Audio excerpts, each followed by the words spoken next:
Okay. Hi, everybody. Um, I'm Alan. I have a couple people with me. I have, well, you know what? You all should introduce yourself. I'm about to start putting clay on this.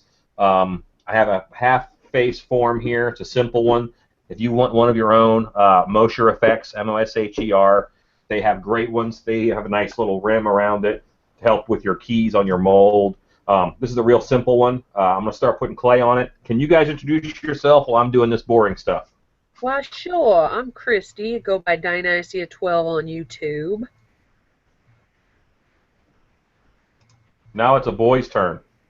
That was it. I'm waiting for Becker. No, I'm Al, Slaughterhouse Studios. Jason with, I guess I'm Graves of the Grows. Al Driver's biggest fan. And biggest fan. There you go. Stalker? I'm sorry, what? All right, and what I'm doing now is I'm putting on clay so that I can just make sure this stays attached to the board. I made myself a little. It's got a little lip at the bottom. Just a simple sculpting stand because it's much easier to sculpt it this way than if it were flat on the table. And I can pick up this project and move it if I need to, and have access to the table. I tend to work on project boards all the time. Christy is going to man questions, so if anybody is on YouTube, maybe I can ask someone to watch Facebook as well. And that way, if they see questions pop up, they can ask me the questions that you guys type in. I'm not sure if people are going to be able to type them in YouTube. I'm noticing comments disabled for this video. Oh, So if I could enable them. do not know. Let me hop on. I apologize, gang, but let me hop on my YouTube channel real quick. I would like there to be comments.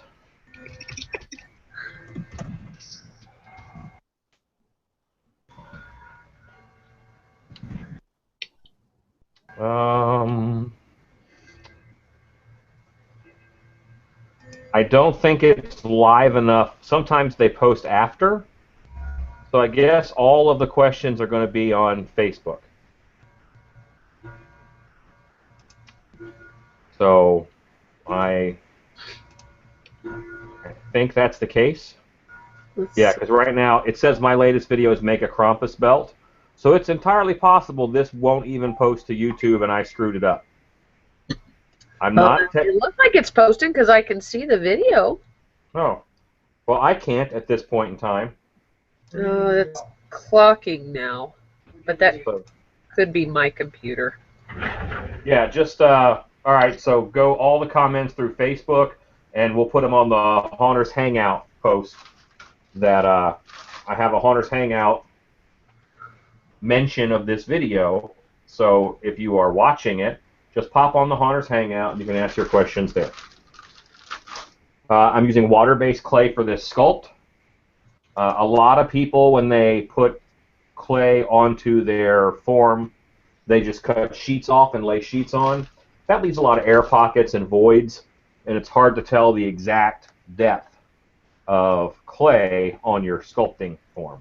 So I tend to use a method where I pinch off just a bit, and then I put it down, and I know that depth is going to be the same all over. Alan, you are live on YouTube, by the way. Oh, just now? Sweet. Let me, I just popped over and checked it. It's playing. And it says comments are disabled? I don't know about that. I just know it's broadcasting. comments are disabled, and it does start from right at the beginning where you introduce yourself. That's interesting. Okay, well, cool deal. I guess we're on, but maybe no comments. Comments, go to Facebook. Haunters Hangout on Facebook. Hopefully you're a member there too. But you can post your questions there. Yes. And I will try to get to them as fast as possible.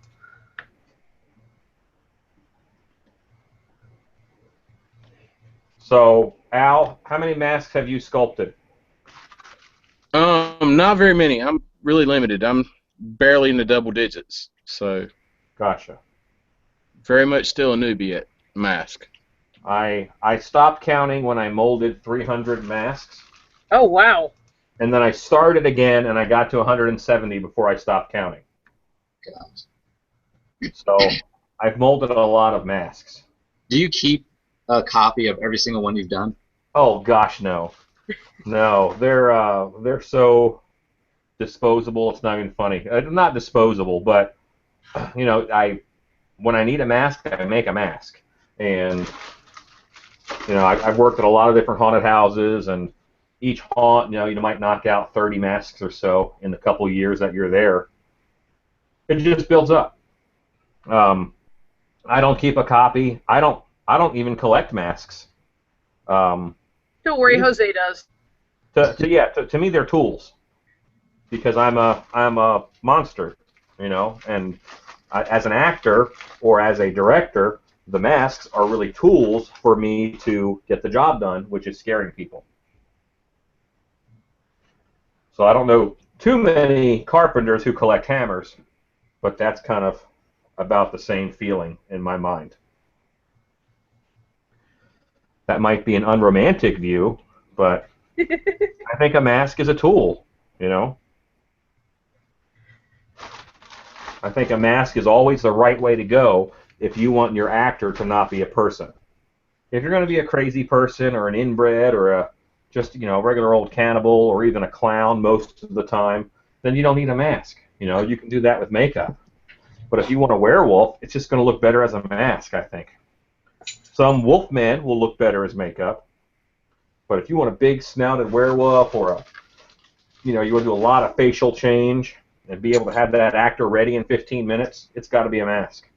I think even if makeup progresses to where it's super fast and super cheap, it's still not going to be as fast as putting on a mask. And a lot of the public, don't care. The stupidest stuff scare people. So a lot of what we do, character and costume-wise, is for us. You jump out of a dark corner shaking a rubber chicken, they're going to scream and run. Do you prefer the half mask to the full mask, or like a 3/4 mask, or? If I want an actor to wear it all night, a half mask is a better way to go. They're just more comfortable. Jump out shaking a chicken. That would be hilarious. Well, you'd scream first, and then you'd figure out that's just the chicken. Then you'd laugh. The environment does a lot of the work for you.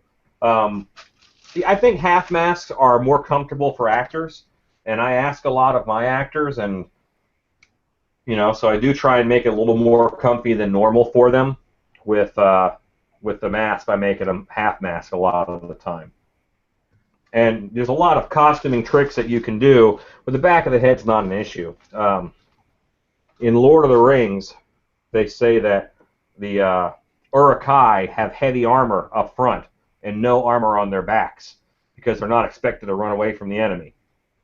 Well, I don't expect my monsters to turn around and walk away from customers. Even if they attack them and then retreat, they should retreat facing the customer back into their little hide so that they have just a strong experience the whole way around.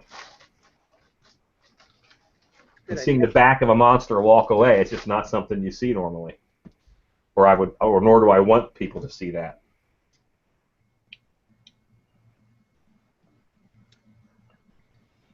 Yeah, Sean Linden asked if where you got the mold from that you're working on right now. You can get one at David Mosher Effects. Great guy, great product. It looks a little different than this. It's the very simple one that I'm using. But I use Moshers for a lot of mine. This doesn't happen to be a Mosher, so the only place you can get one exactly like this is for me. And it's hard to get stuff from me because I'm so busy. So get one from David. He's a good guy. He does good work. And it's just... there was really only monster makers for a long time had mask forms, and they didn't have a good half mask form. And then a couple other people came out with them. There was, CFX has one. It's really small. I mentioned that one. But Monster Makers was it for maybe 15 years. And now, with David's pieces, they're just evolved. I mean, they're way better. They're a hard plastic on the outside, and Monster Makers are foam. This is a resin one that I'm using, so I tend to like the resin a little better. And David's already have keys on the side, so when you mold, you know, it just locks in there. It's nice. If you want to foam fill it or silicone it even, you can. Good stuff. But this is a sculpting bust. Terminology is a big deal for mask making and mold making. So I'm working on a sculpting bust, and I would sculpt on it, and then from that I would make a mold. So just because I have a face, I don't have a mold. It was made in a mold, so I could call it a cast, but I wouldn't call it a mold. And there's always things that break the rule. You know, could you use this as a mold? You could.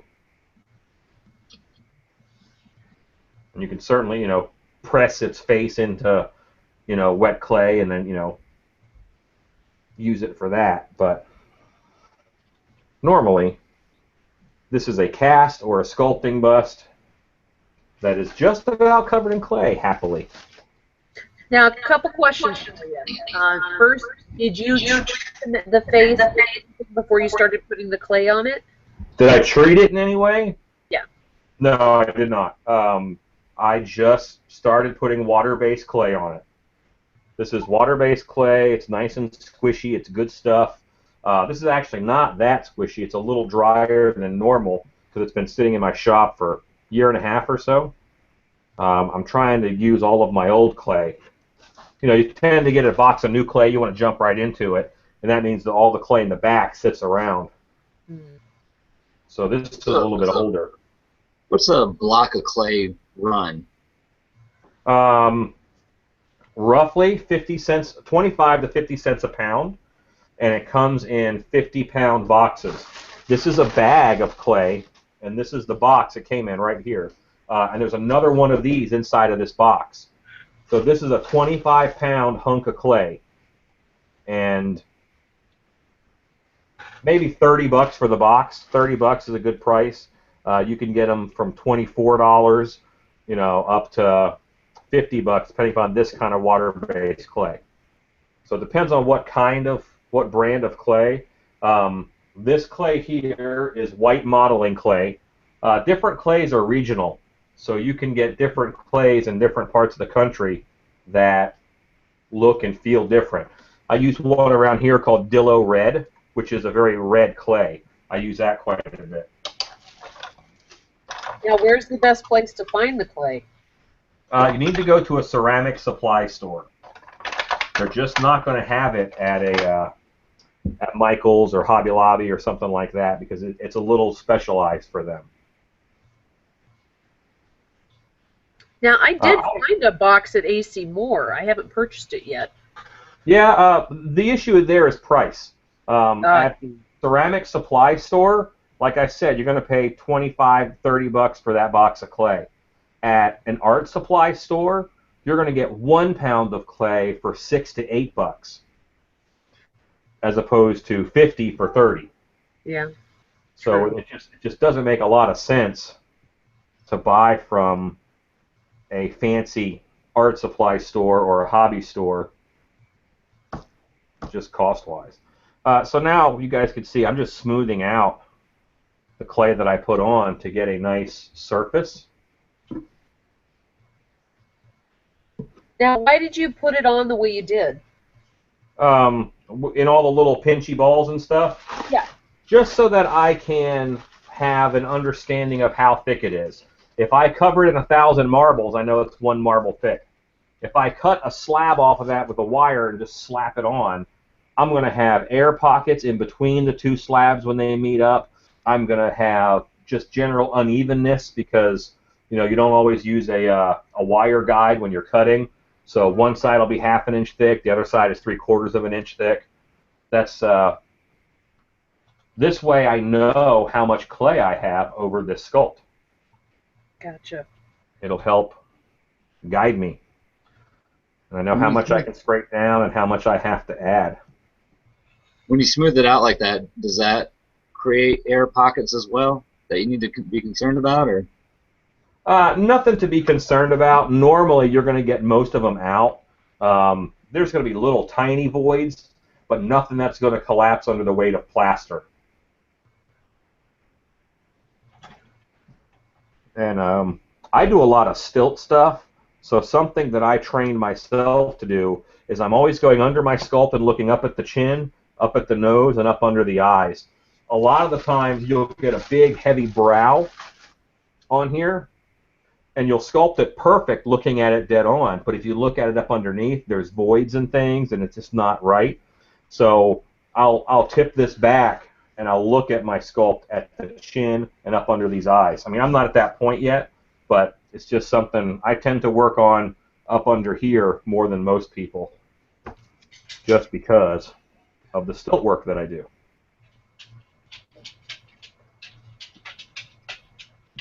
All right. What's the largest thing you've ever sculpted? I sculpted a tauntaun for Disney's Star Tours weekend. And, The whole thing? I think they just call it Star Wars weekend now.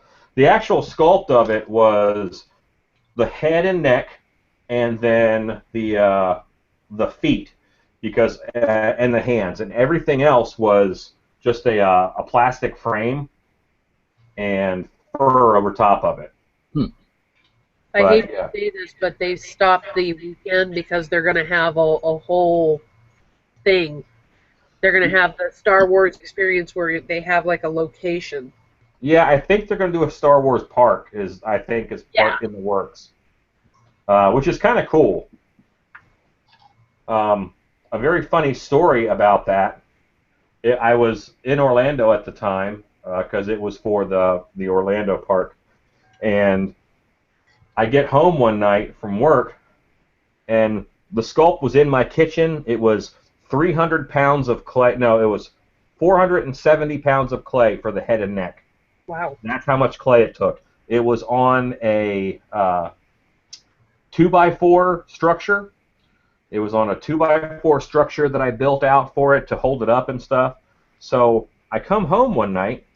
It's in my kitchen because I'm in an apartment. I don't have a real shop or anything. I mean, right now I'm working in my home's garage. Nothing wrong with that at all.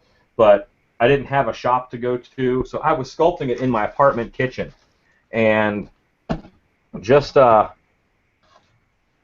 I come home, and I have, blinds, and there's the fridge, and there's the sink, and there's the blinds, and the sculpt is gone. The whole sculpture is missing. I'm like, holy crap! Someone came in and stole this 400-pound sculpture. Oh my God! And the stand was gone. I was really floored, and it took me about 6 minutes to figure out I can hear outside really well, and normally I can't. What happened was the sculpture had broken the wooden support. If you ever watched Monster Makers at Distortion, you see how often their supports and stuff fall down, and it would break overnight or whatever. That happens a lot. Clay is very heavy. So the 2x4 support structure broke. It fell. It went out of my kitchen window. I was on the second floor. Oh, It went out of my kitchen window. The blinds went out the window, and then when it fell through, they came back in. So I get to the window, I look out, and there's this destroyed head on my neighbor's patio underneath. And it destroyed their patio furniture. But the upside is no one stole it, and the second sculpt was better than the first. Oh, good. So, How many hours did you lose in that? Oh, maybe 10. Ugh. Yeah, just enough to get it roughed out and, starting your detail on something that big. And then you had to buy your neighbor's new patio furniture. Yeah, kind of. Kind of. You can really buy blame that it on the like a sly. passenger. I had to buy that on the sly because I didn't want to tell the complex exactly how the window got broken. Yeah.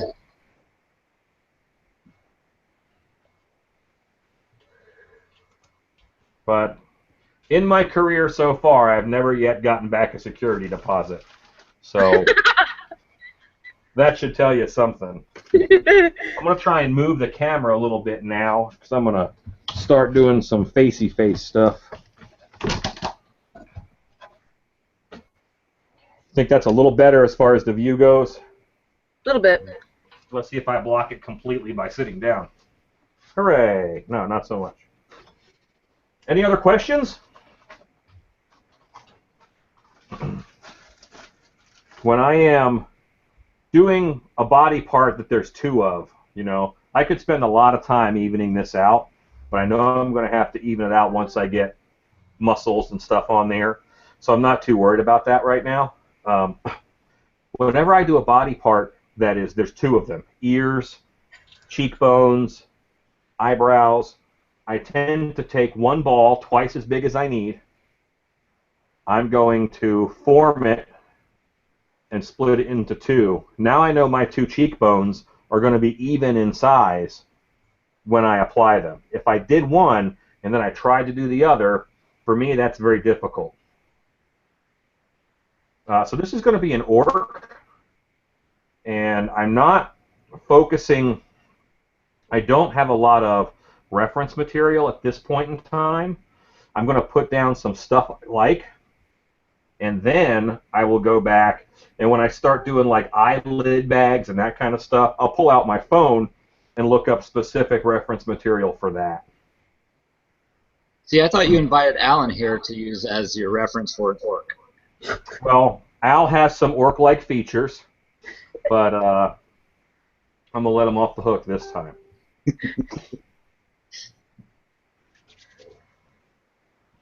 Okay, so your timing on the reference comment was spot on. You had just been asked a question if you had any reference material.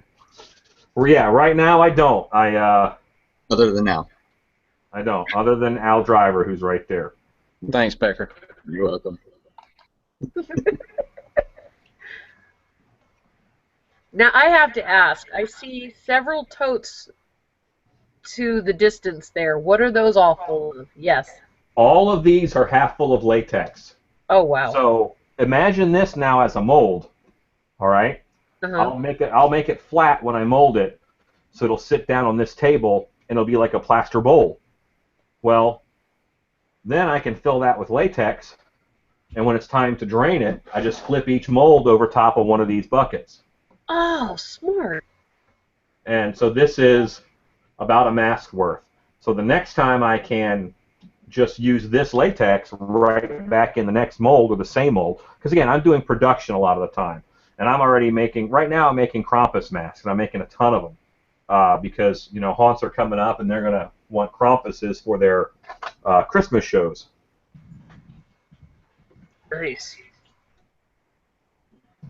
And I'm actually hoping there's some people who had a great October and are just now figuring out they want a Christmas show. Because you should have bought for your Christmas show way back at Transworld in March. But we don't all do stuff like that, do we? Well, are you going to be at Transworld this year? Yes. Some people might want to buy them at the show this year. Sure, and I'll take some Krampuses there. I normally have a Krampus or two.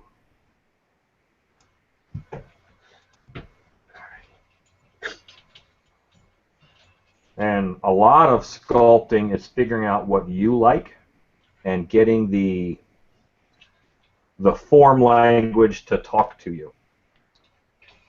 Oh, here's a good one. Michael Lester. I might butcher that last name. Lassiter.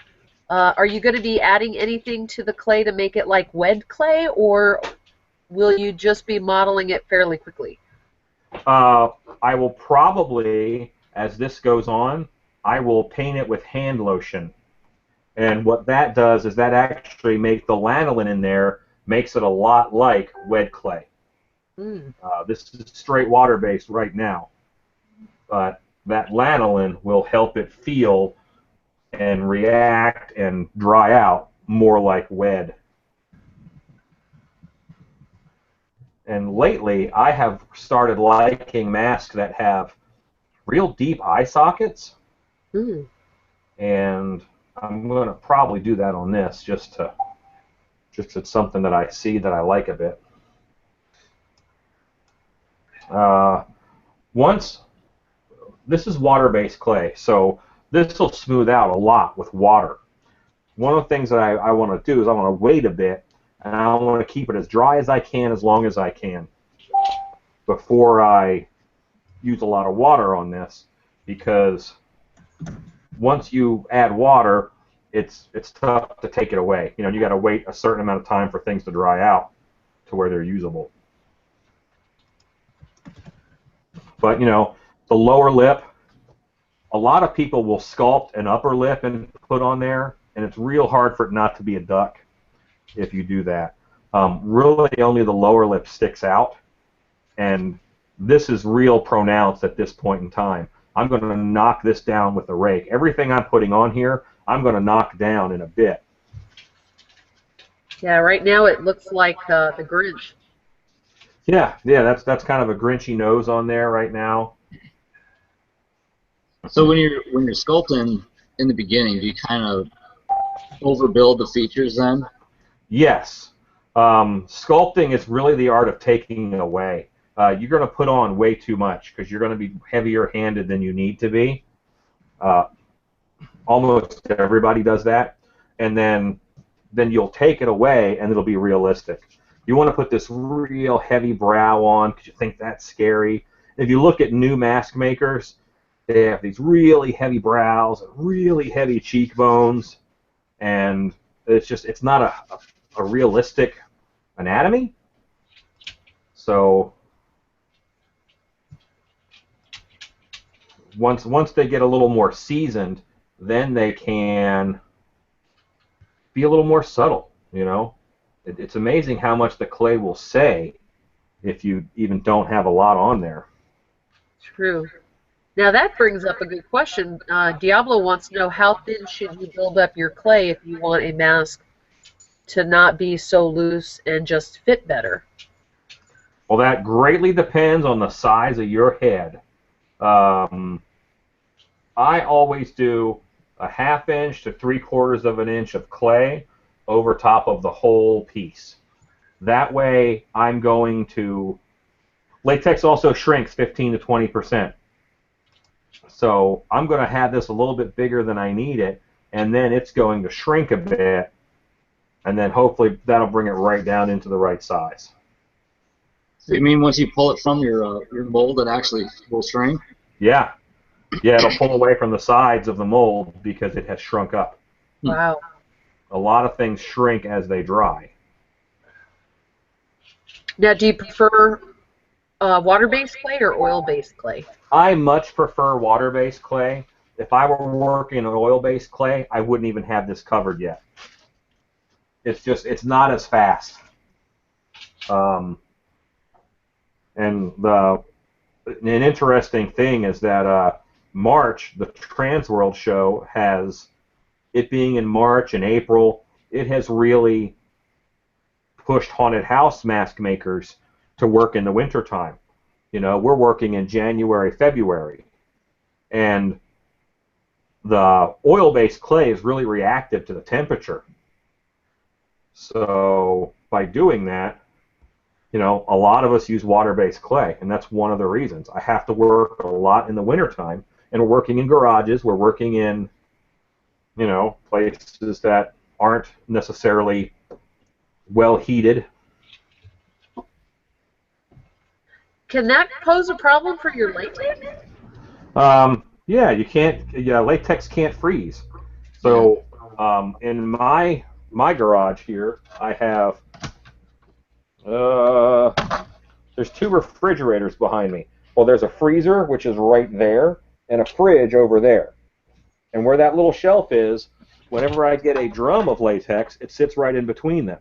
And then the heat that is produced by the 2 freezer units keeps that latex from ever freezing. Oh, smart idea. Another reason to have a beer fridge. There you go. Availability of latex in the winter's difficult certain times of the year too. Yeah, it's hard to get a drum sent to you when you know, it's just hard to get a drum sent to you because they have to put it on. You know, if they send it to you and it freezes on the way to you, that's, you know, they lost their product.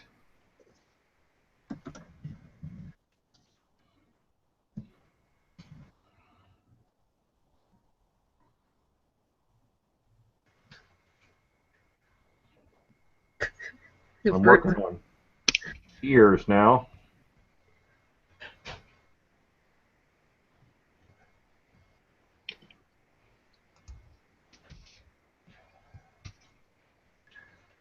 Ear placement is pretty important.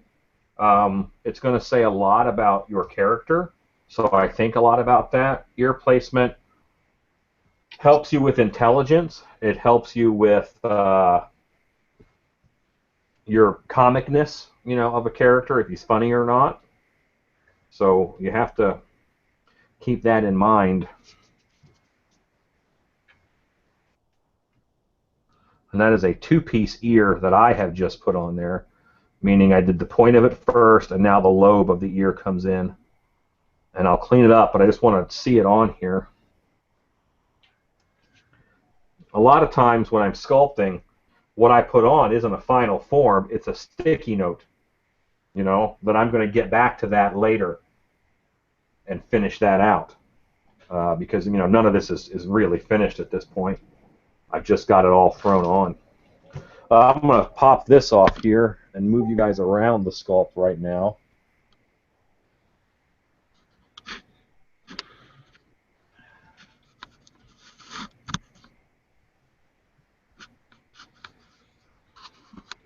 So that is that. That way you guys can kind of see what I see a little bit more. And a half mass sculpt, I will probably go through 3/4 of this 25-pound bag. I was just about to ask how much clay you use on a mask. Yeah, for a full over the head, plan on 25 pounds, maybe 30. And do you reuse the clay? You can reuse the clay. Normally I do not. When I mold, little plaster chips and stuff gets in it, some Vaseline gets in it, and I just don't like cleaning the clay. I could reuse it, but I normally do not. I wonder if you could throw it in a compost bin. Clay soil is not very good for growing stuff, so it's not that great in a compost bin, but I just throw it in the garbage. And because clay is a natural material. It's dirt. It's clay soil.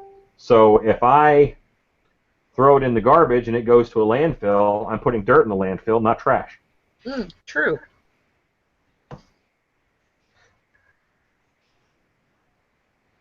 You think it'd be something you use it for?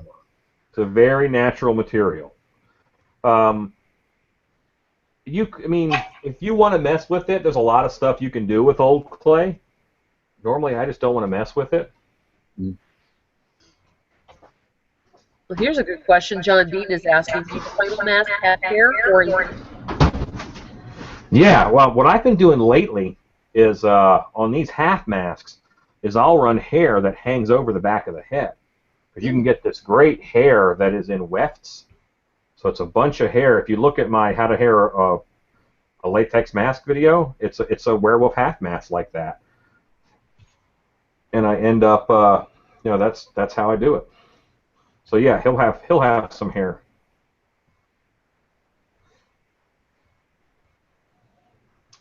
All right, so now I have a lot of just basic structure down. I'm going to take a raking tool, which is basically a hacksaw blade or a coping saw blade that you attach into a metal tube.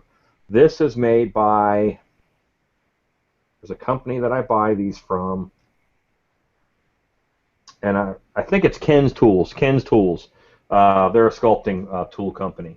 And now that I have this, I'm using this rake, and this rake is going to help me smooth out all of this stuff. And I'm just going to rake everything, and that's going to make all these brows be softened.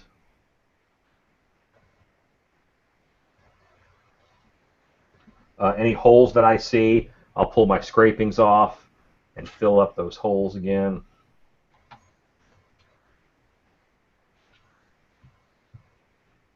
And I try to scrape with the lines that happen in the face.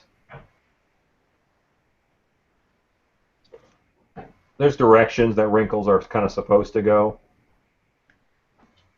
And if I stay with those, I can get in those curved areas with the round side, and in the big flat areas, I'll use the flat rake side.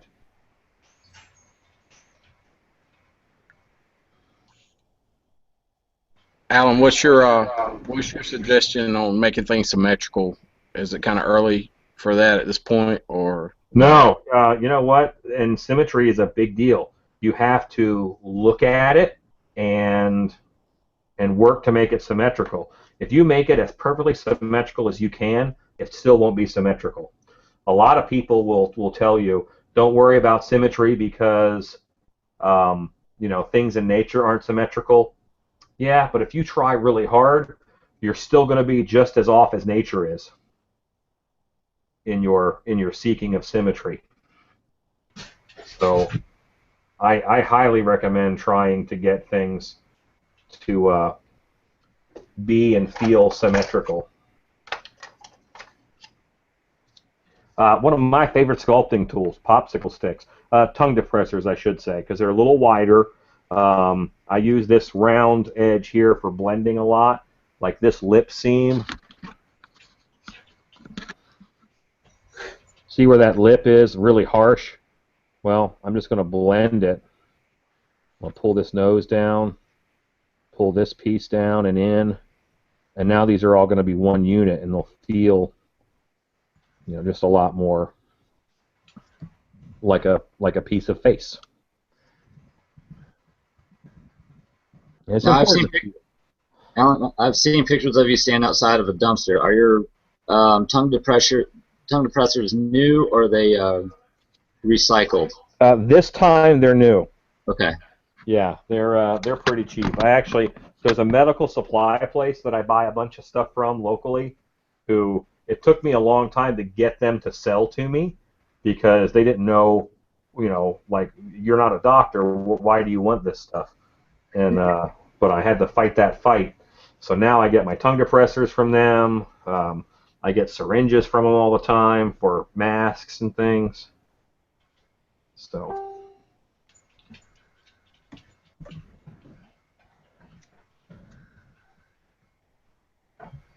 But you can see how this is really calming down. What I don't like is there's a big smile happening here. So this is the happiest orc on the planet. I'm going to have to fix that because he is just smiling. But he has an evil-looking smile, like he's up to no good. Yeah, but that's more goblin mischievous than orky thuggishness. Hmm. Okay, I'm going to go back to raking a bit. in reference to that mouth, I know on a lot of your sculpts you use like pumpkin teeth. Yes. Are you thinking about stuff like that now, or is that just kind of later on in the process? I'm going to wait till I get to the teeth, and then it's going to tell me what to do. If the sculpt isn't scary enough, I got to punch up the teeth. If the eyebrow ridge is so good that that's the focus, then I'm not going to pull it away by doing different teeth.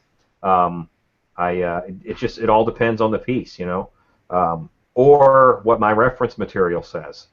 And in this case, since I'm not using any reference material right yet, I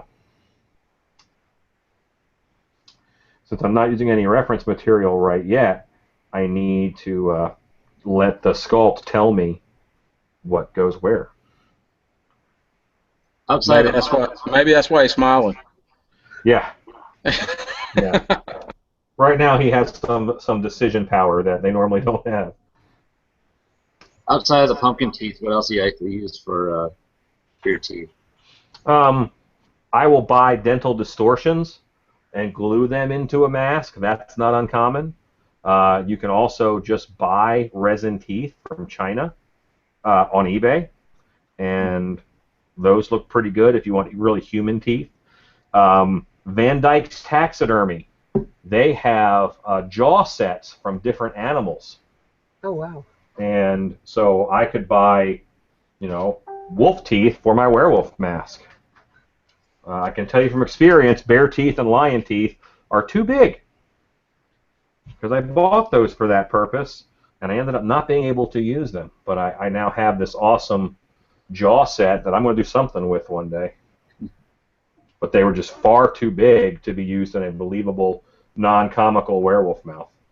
So what would you do? Would you take that whole jaw set and embed it in the clay far before you got to this point, obviously? Yeah, you can, or you can.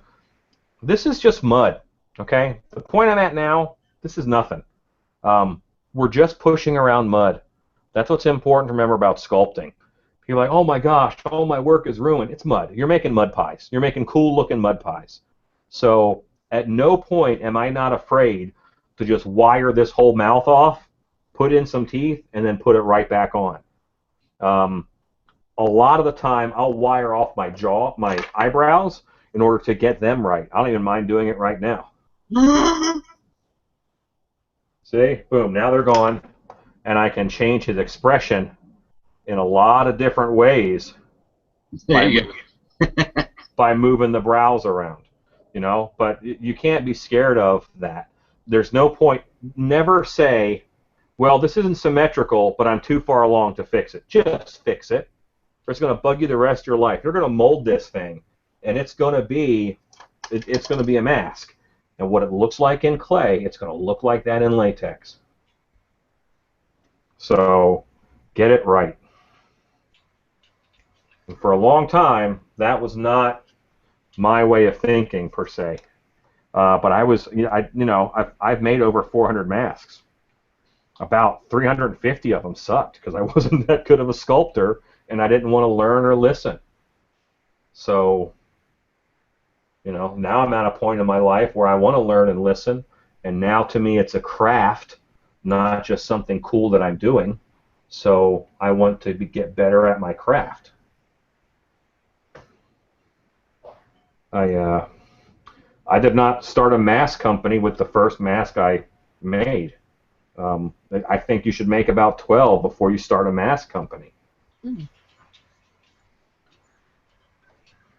got a lot of work to do, Woody. Huh? You got to make at least 12 masks. That's not going to happen. Well, if you want to start a mask company. If you don't want to start a mask company, don't worry about it. This is another rake tool. It's just smaller to get into smaller areas. Does Ken's Tools make that too? Yes, they have a nice rake set.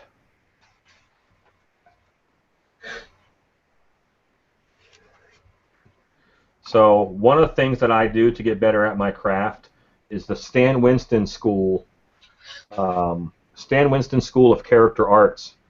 Pretty phenomenal program of video classes that you can take. I pay $300 a year, or maybe $350 a year, and with that, okay, I just got a sign that my battery is running low, so let me get that plugged in. I thought I had plugged that in.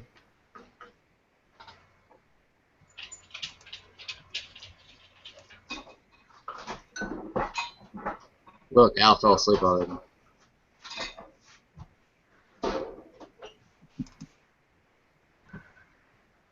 There he is. Yeah, I had plugged it in the extension cord, but not the wall, because I'm a genius.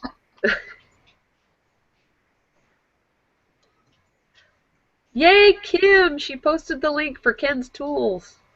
Hey, who did that? Kim Kennedy? Oh, cool. Awesome. Thank you, Kim. Oh, Mike Lassiter wants to know what helps you decide what masks to make and sell.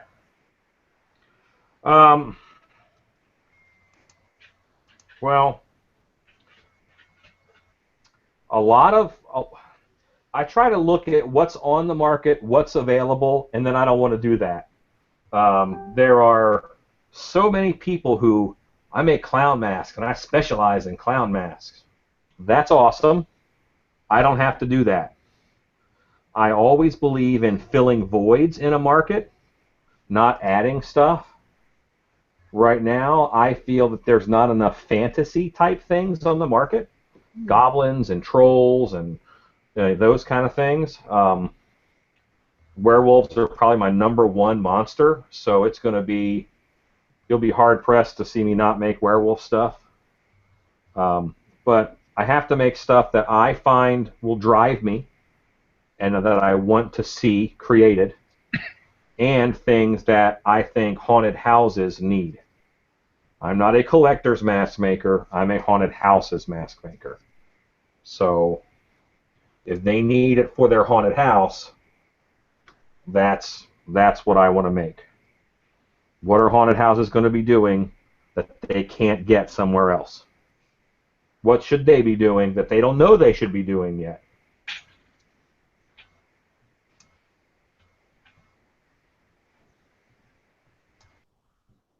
All right, you want to talk about those deep lines you just carved all in his forehead and cheeks? Okay, yeah, those are like, you're like, these are ridiculously deep. Those look terrible. Yes. Once again, I put stuff in there that I'm going to have to calm down. And I'm getting close to the point where I'm going to start using water on this stuff because that'll be the best way to smooth these out. And the water is just going to make that look much more calm and much more like it's one thing.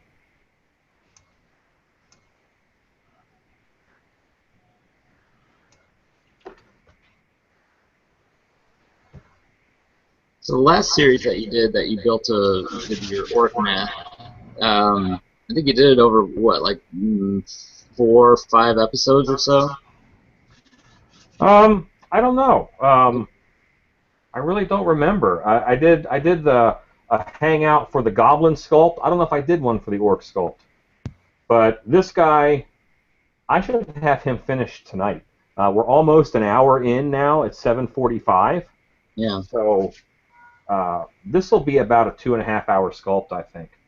Well, that's what I was getting at. It's like, it seems like this one's going along a lot quicker. Well, sculpting is like framing a house. It's like building a house. The first day, all the framing is done, and you're like, wow, we're going to knock this house out because you got all the walls up in one day for all the framing. But right now, I'm framing.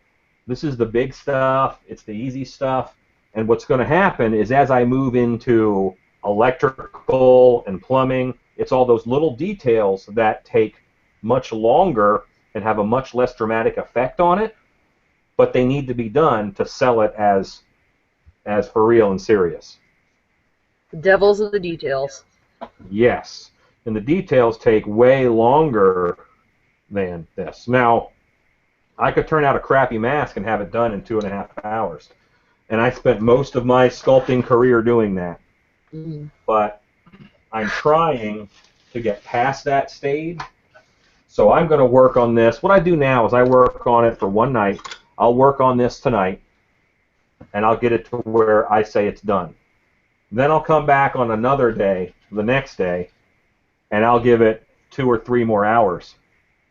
Just smoothing it out, fixing the symmetry, adding skin detail and micro wrinkles. Bruce Janzer said you should put a scar on it. I may do that. But I'm not. That's one of those details that's going to happen down the line. I won't sculpt. A scar will not affect his skeletal structure unless it's one heck of a scar. So I'm not going to worry about any detail like that until down the road when I am really working on the skin. Because right now I'm not even thinking about skin texture at this point. I'm really still just getting the rough forms in. Now, what are you doing with the chip brush? This is water. I've got a whole thing of water over here.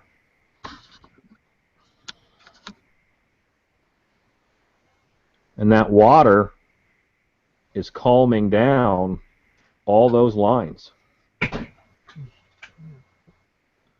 So now, instead of being all tool marked up with rakes and stuff, they're just a lot calmer. And they're going to get, toned down even more. I think it's a little deceiving on the camera, Alan, how far along you actually are versus what it looks like live. It looks really smooth already from, at least on my end. Yeah. See this? See all these? Yeah. Okay. See if I can do this and hold the camera. I mean, I get it. I know what you're doing, but I don't think everybody understands that. That's what I was That's, I mean, because that's a big difference, and that's like stage one of smoothing. You know, I'm gonna get this sucker that smooth all over, and then I can start looking at some detail maybe. Yeah, because you don't stop here. You also have the pores and the Oh yeah, wrinkles. there's skin pores. All these wrinkles that I have micro wrinkles around them. I've got to fix where they start and where they end. I haven't thought about the mouth much yet. The mouth has only happened because I did the structures around the mouth. So at any point in time, I might cut that lip off and add teeth or take teeth away. And as I paint water on here, what's happening is I'm making a little slurry with this clay. The water is getting into the clay, and it's making mud, and that mud is going into those really deep lines that I carved and sort of filling them in for me and making it be a lot more smooth, a lot more organic. And to my eye, this looks a lot smoother than it looks on camera, because I'm looking over here at my computer and I can see these right now look well blended to my eye. But on there, I can see real highlights and shadows and stuff. So I gotta calm it down quite a bit. And that is what the water is doing.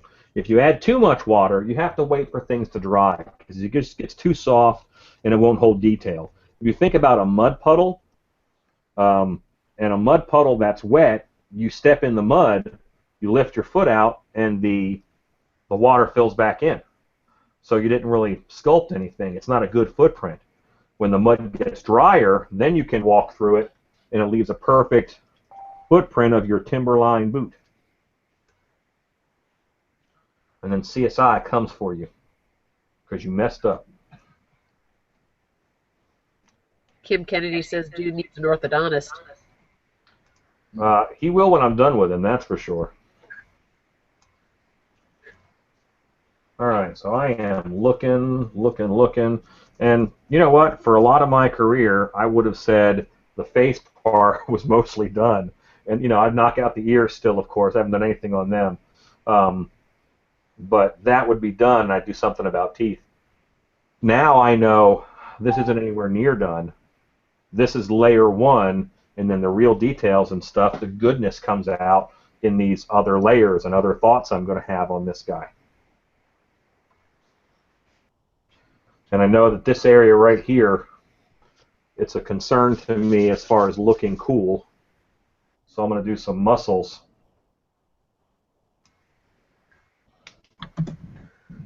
I'd like to point out that top lip. The work you did there really changed it from having that jokerish goblin smile to looking more menacing. Yeah. I mean, it's amazing what little stuff does. I think your brows are one of the big things as far as character changes and character, you know, what is he thinking, what is he feeling. But even without brows, the lips are a big deal. You know, different facial features will give you different emotions or states of being. See, and I've gone in and I've put in noodles up here, you know, but those noodles I'm going to go ahead and blend in and then, you know, brush over.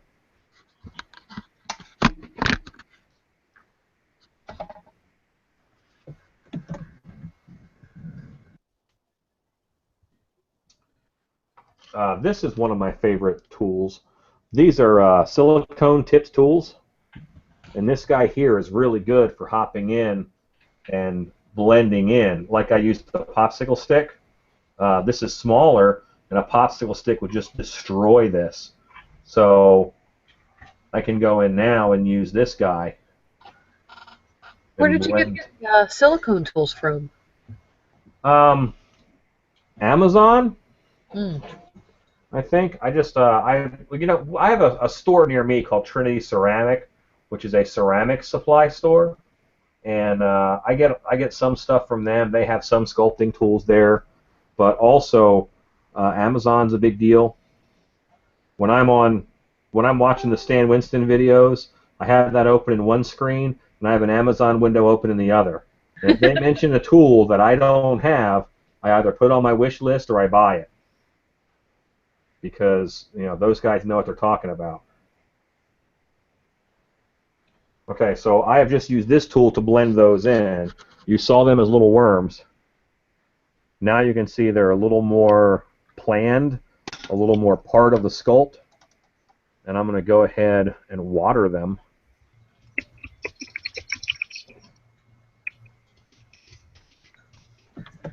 And now that's just a more furrowed brow than what I had before.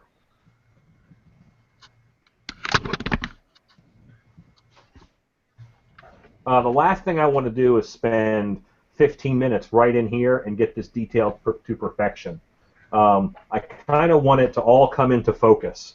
I start on the big stuff, and then I do those rough lines. I do them everywhere, and now I'm calming down those lines, and I'm doing that honestly, with more raking.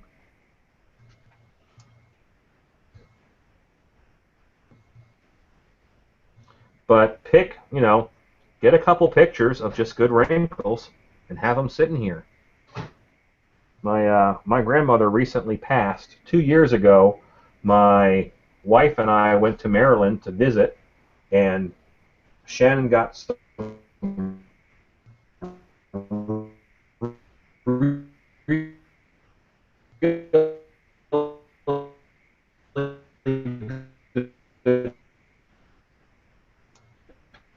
pictures of my grand, immediately putting references, stories. That's something that if you can, you should use that as a tool. Put that in your repertoire. What I'm doing now is it's called trenching.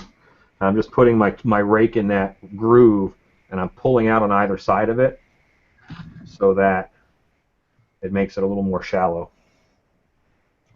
And it's not like a big crack in there. Now it'll be more like a wrinkle.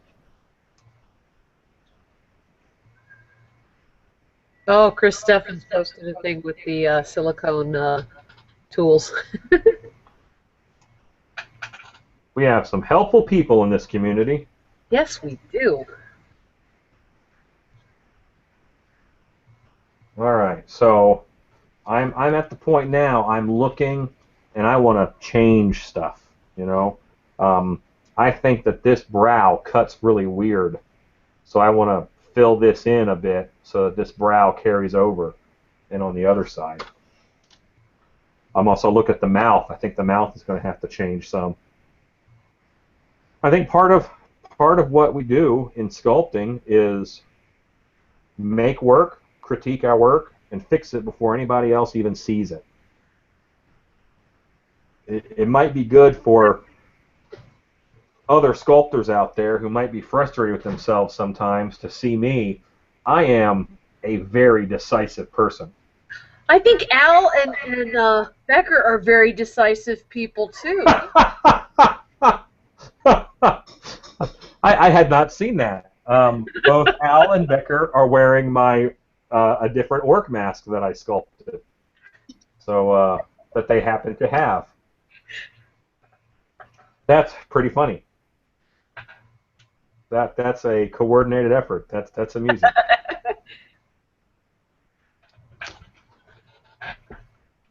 All right, so I like how this is happening, but I think I need a little bit more in order to get some good teeth in there. Let me start thinking about teeth.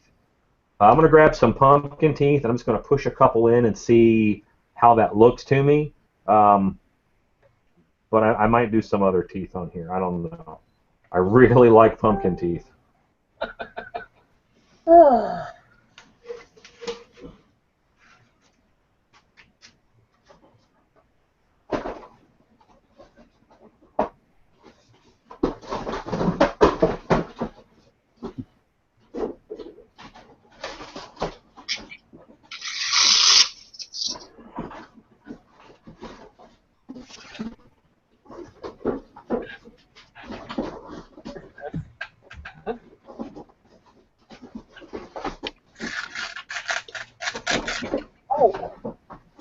got a piece of your hair. Oh, that is cool. Is that something? Okay. Huh? Hey, Becker, Yes, sir. you asked about teeth alternatives, Yes. and I did not mention this before. Fake fingernails. Really? Yeah, well, I opened up my teeth drawer, and there were a bunch of these in here, and I'm like, you know what, I didn't mention that when he asked me, but it's plastic, so I can cut it to any shape that I want. Yeah. So that is a good little tooth if I want to put a little more humanish tooth in there. Hmm. A lot of people, when they're corpsing skulls, will do those over top of the sculpted teeth to give a little more 3D appearance. Huh. I'm Where do using you- pumpkin teeth. At least I think I am. I'm going to start using pumpkin teeth. We'll see if it carries on. I have cases and cases of pumpkin teeth. And me and Al were talking about this earlier, where I don't like to remold stuff. So what I do is I will count how many teeth I have in this mask. When I mold it, I throw out that many pumpkin teeth. That way I bought them, I paid for them. It's just like I glued them in, only I'm gluing in the rubber ones that I made in the mask. Ingenious. Well, I'm very aware that someone sculpted those, someone made them. That is how Bob makes his living, selling pumpkin teeth. So if I use the same 12 in a mask over and over again, that's not going to do that well for his business. Yes. Yeah. So you just cut the lip off right then? Yeah, it's right here. I got it. When I need, I can Yeah. put it back on. I'm pitching you softballs here. Yeah, there you go. Yeah, just cut the lip off so I could work on this upper lip. I could not work on the teeth if I left the bottom lip on. But I'm going to get these upper teeth in and ready. And I really like how these teeth, they're just puffing the lip out a little bit, which is something that I really like. Now, oh, you already got a buyer for one. Richard Teachout says he can already tell he wants one of these when it's done. Well, let's see. I could really goober it up. You don't even know what's going to happen yet. I might decide I don't like this nose and give him a tentacle nose. Oops. Now, John Dean wants to know if you've ever thought of using sculpting clay for teeth. Yeah, you can actually. What some people do is they'll sculpt the teeth that they like. All right, they'll sculpt the teeth that they like, and then they will sculpt them in Sculpey, and then they'll bake them. So then they can take those hard teeth and put them in, just like I'm doing here. And I'm just letting Bob sculpt the teeth that I like, because I'm just using the pumpkin teeth. I really do like their product. Right now, he just looks like he's got a overbite. He does. He doesn't have a bottom lip right now, so that's gonna be fixed here coming up. And because I put the teeth in now, I've got to pack in up underneath a little bit of clay in order to make sure the mouth is covered of the bust, because that will stick the plaster a little bit. It kind of looks like, oh my God. And I was can. going to bring up that cavity you're packing in right now. I know we've talked previous to this about molding, and you said you never had a problem with the pumpkin teeth, but you got to be pretty aware of those undercuts, otherwise you won't. Yeah, I mean, look at the undercuts I got. Look at that. Isn't that crazy? Yeah. That's a huge undercut. Let me show you something, though. I'm glad you asked that. I'm going to bring a mask over here that's on the other side of the table.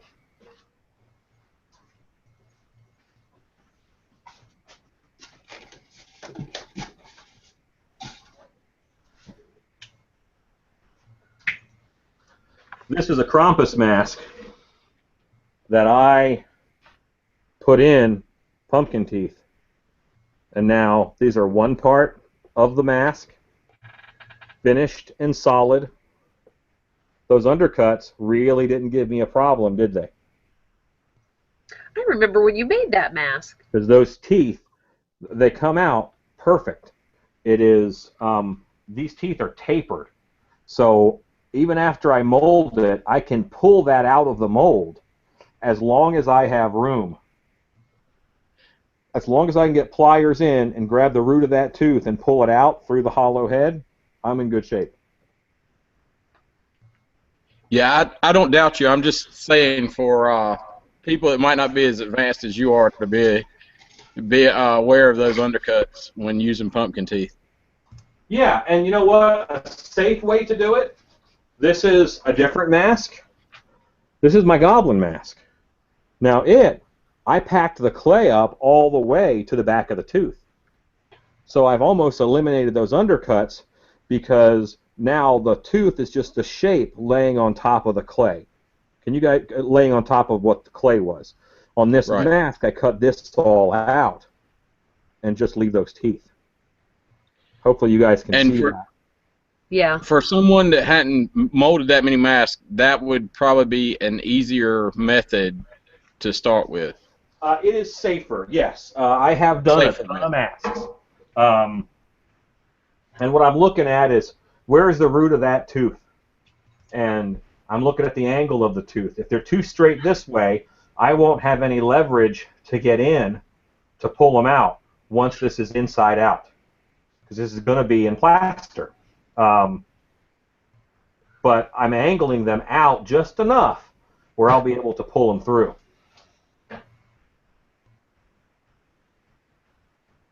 And that's part of packing that clay back there, is to make sure I know what all those surfaces are.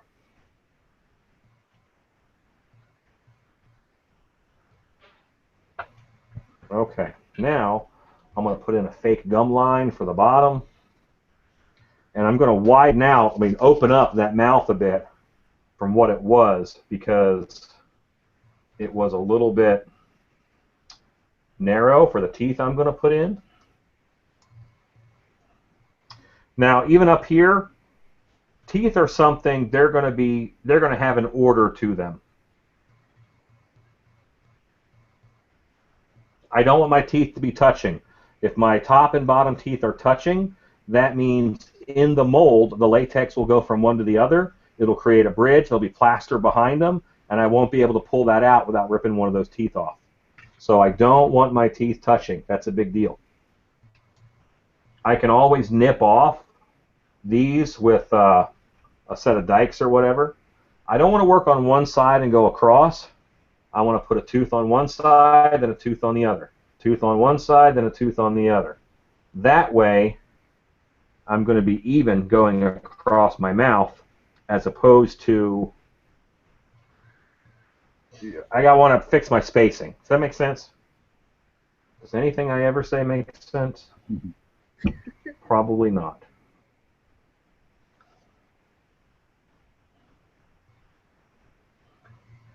All right, so now what I've done here, this is not the bottom lip. This is the gums.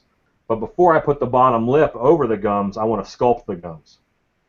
I'm just going to use a popsicle stick to go down in between.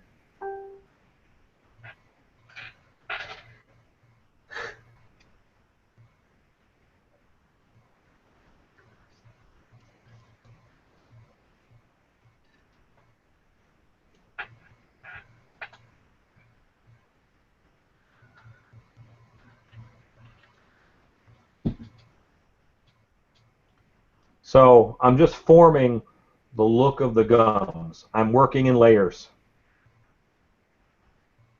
This is what is down here and really close. I don't have quite enough built up at the bottom of this tooth, so I'm going to put this clay in here, and then I can shape it to what I want it.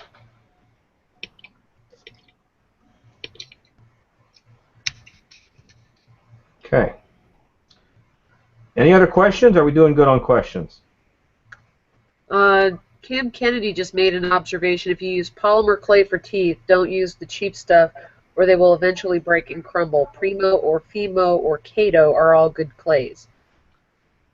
She is much more of a polymer clay person than me. I have done a little bit of work in it, but not that much. I am really putting in some gums on this guy. Of course, all those lines are really, they're what I call tool marks because it looks like you just took a tool and dragged it down in there.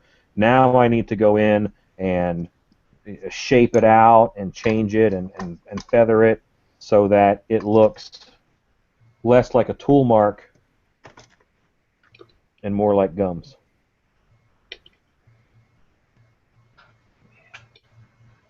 I will use both the silicone tool and then some water to do that.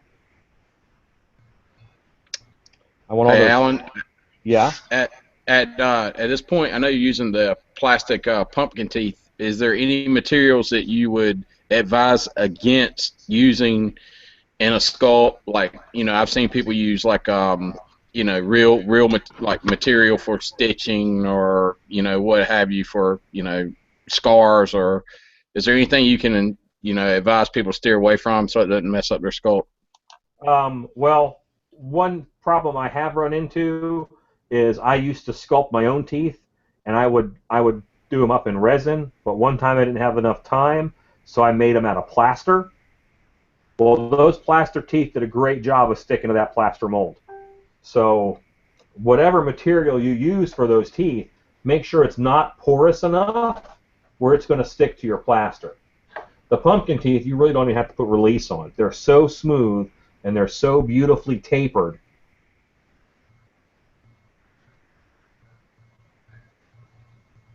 All right, so now I'm pretty happy with those gums. I'll get some of the water off my brush here. I'm just going to stab them to give them a little bit of a pore texture. This brush texture here that I'm doing, this stabby chip brush, this is what I used to do the skin texture on all of my masks out of. This was it. This is what you got for skin texture, and it works okay for some stuff, but it's, you know, it's certainly not a detailed technique that's really good. But look at those gums now. I want to be just far enough away where it'll focus. Is that focused on here? Yeah, it looks great. I'm telling you, man, I'm thinking leave the lip off. Yeah, that's just kind of. And those kind of things happen all the time. That what you just said, Al, as an artist, I learned in high school because I could draw eyes really well. I could draw the eyes of a beautiful woman. And I was so scared to mess it up, I would not do anything else but eyes. So I would draw eyes everywhere. There's eyes on napkins, eyes on walls, on pieces of paper. But, you know, it was never a complete drawing. It was just a nice drawing of eyes. Well, I think I can do a bottom lip on here that works with this. Because if he doesn't have a bottom lip, why does he have a top lip?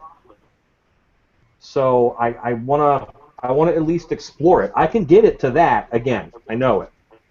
So I'm going to make myself a new bottom lip because I had a lot of length and the other one's just not long enough. I made a cigar that's about the right length. I'm pinching down the bottom so that I can blend it into the sculpt.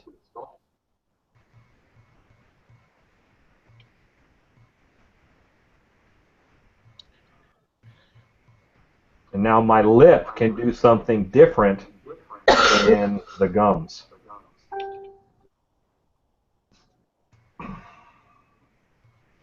Earlier, I asked about introducing other materials like you did with the teeth, and it was kind of a setup for the next statement. That nose is, and from my artistic taste, is like begging for like a ring or something through it. Oh, and you certainly can. Yeah. I don't want to do that in the sculpt because I want the option of doing that. If a customer orders 3 of these orcs, then I can pierce the ear, I can pierce the nose, and I can make those different. So that's a way for me to get individuality down the road. And I can add a scar in with latex on one or two of them, you know? There's a lot of things you can do to make these look individual. I guess when you're looking at producing something like that, and I mean I do it too on my side, but stuff like that's really, you got to put some forethought into it so that you can, you know, have 3 or 4 masks and they'd be the same mask but completely different characters in a show. You know, yeah, and that's something you can do. If you're just making one for yourself, do it up, you know. But I actually think that it helps the piece out quite a bit to have those real things on it. It routes it in the real world a little more than having your stitching be latex. Instead, just do the buckled skin and stuff and really stitch it afterwards. That's the stuff that makes it a homemade product, that makes it awesome. Because a big production company isn't going to have time to stitch each one of those. So what they're going to want to do is they're going to want to mold it all in, so it's all in one piece. You know?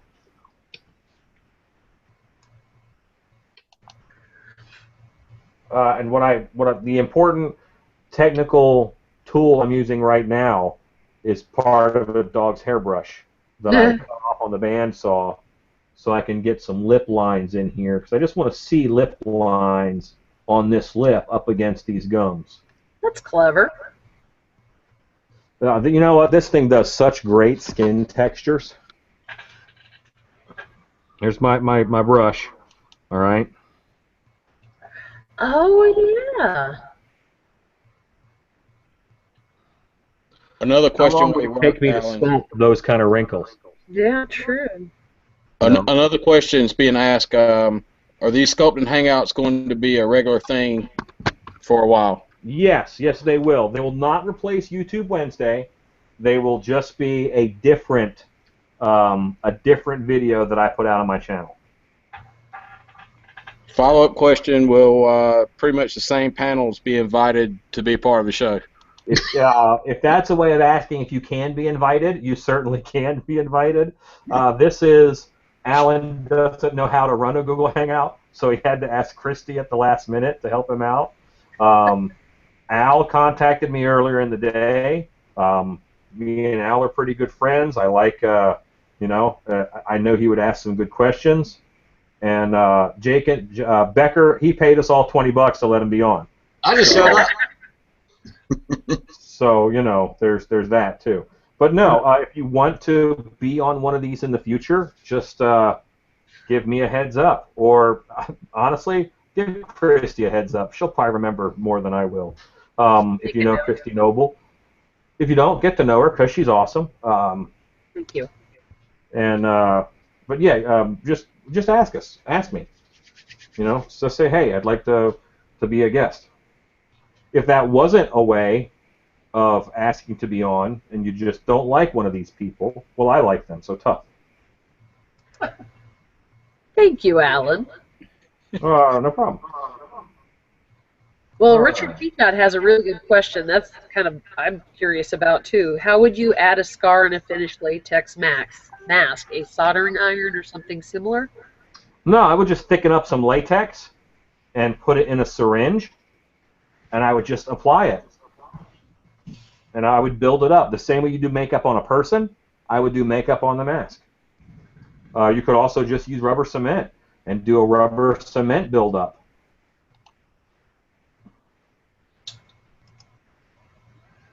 What bugs me now is the chin. I've got this real weak chin here. So I'm trying to add more to the chin in order to make me feel good about it. Or you could cut that lip back off. Or I could cut that lip back off.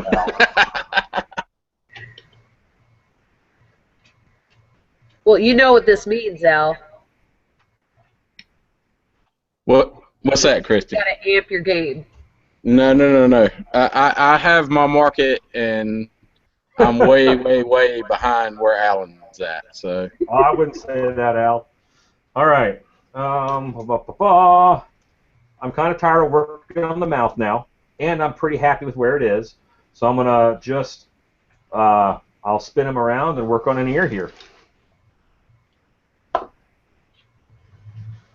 I have a certain tool that I like for my ears. That is this one. It is a Kemper tool. It is a Kemper wire loop tool, and it has two sides, a nice skinny side and a fatter side. Now, can you bend this out of a paper clip and epoxy it into a empty pen tube? Absolutely. And I did that for many, many years. Only in the past couple years I started buying sculpting tools instead of making my own. There's a number for this tool, and I want to try and find it so I can share it with you. But it's one of the Kemper tools. I think I bought one of those for Steven. It's you know what? It's a good basic tool. I am going to pull up a picture of an ear on my computer because I don't like doing ears without references. And I have this is like Inception. You guys are seeing the screen in the screen. Let me see if I can. Don't make fun of how busy my desktop is. I keep a lot of stuff on here. There we go. I have a little reference folder. In my reference folder,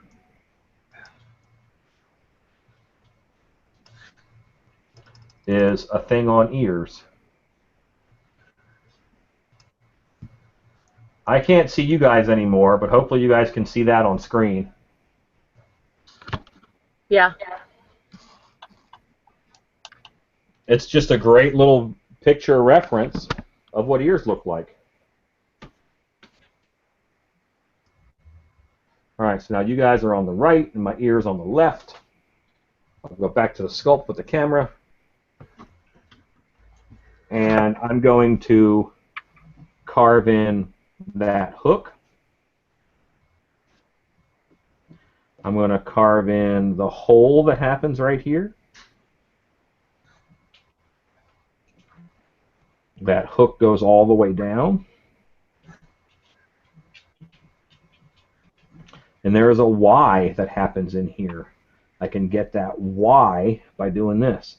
Now I have a fleshy Y right here, and I have the fish hook. And the piece that I pulled out, I take a bit of it, and that is going to be this little flap over here in front of the ear hole. And the name for that is the meatus. M-E-A-T-U-S. All right. Let's go into an orc's ear. Right there. All right. So now I'm just going to trench my my tool marks a little bit, so they're not quite as tool marky. There is a sculpting video by Don Lanning on the Stan Winston Studios School of Character Arts that has some really good tips on ears and some other stuff. But see, that ear is a lot more natural now. It's got its folds in it. It's got the ear hole in it.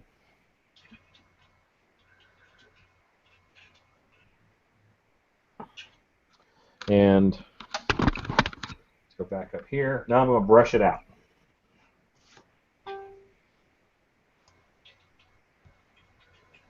Yeah, John Dean mentioned he loves that video. No, it's amazing. That's one that I watch it about every 2 or 3 months. Have I seen it before? Yes. Is it worth watching again? Abso-freaking-lutely. Just help keep me on my game, you know. Because Don Lanning is a master. Man, that guy's good. I hope to be, 1/10 as good as him one day. So, anytime he's trying to impart knowledge to me, I want to listen, and I want to listen several times. All right, I'm going to get the other ear going, and I'm using the same reference for both ears, so I know I'm going to have a similar ear on both sides. I don't want it to be perfect. I don't want them to be both the exact same, but I do want them to look like ears.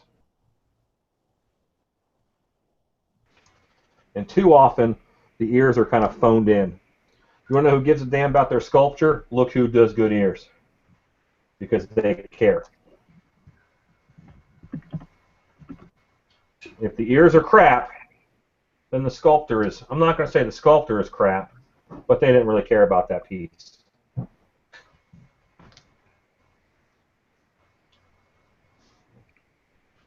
Referencing the undercut situation again, pretty important right there behind the back of that ear versus your armature or surface you're working off of.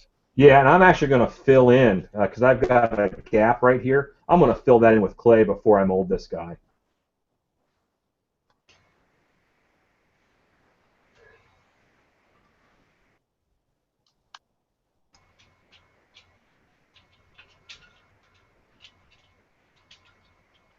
And again, my ears will not be done just when I finish them and leave, because I'm going to come back and I'll refine them further.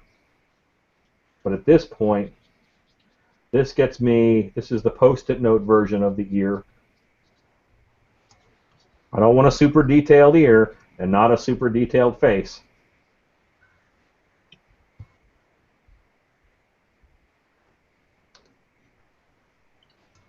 All right.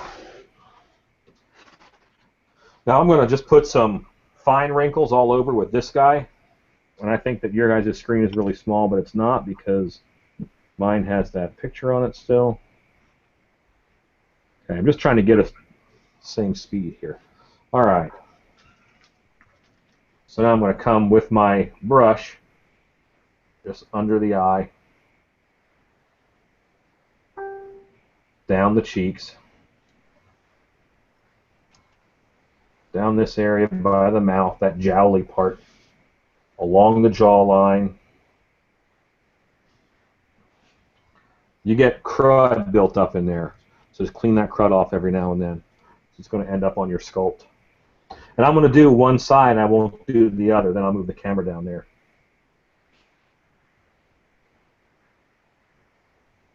I'm going to come around the eye here, from here.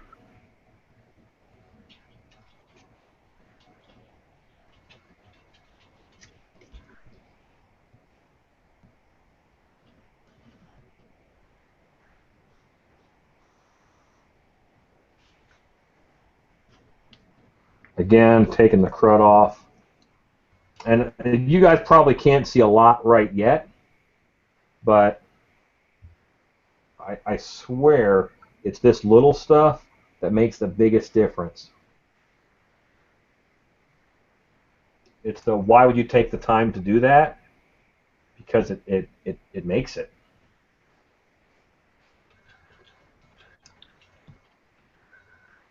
This question hadn't been asked, but I'm assuming you're going to use a plaster mold, Alan? Absolutely, UltraCal 30 or HydroCal, whatever I have in my bin. If you're going to bake it for like a foam latex prosthetic, you have to use UltraCal because that's the only one that'll bake and not crack. You don't have to. HydroCal actually wicks latex a little bit better, so you might want to go with HydroCal. Can you mix the two in the same container? Yeah, sure. There's some different properties, but yeah, pretty much you can. All right, now let's get this camera down here and see if it can tell you the difference. Ooh. This side has been brushed out.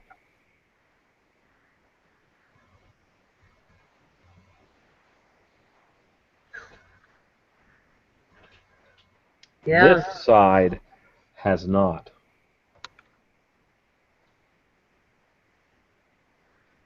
Now all those. What's that? How much of that detail do you lose once you cast it? Zero. Yeah, if you are a decent mold maker, you're not going to lose any detail. Now, that's not final detail. I just did that so I can look at it. It gives me one surface to run my eye over, and now I am going to do the other side.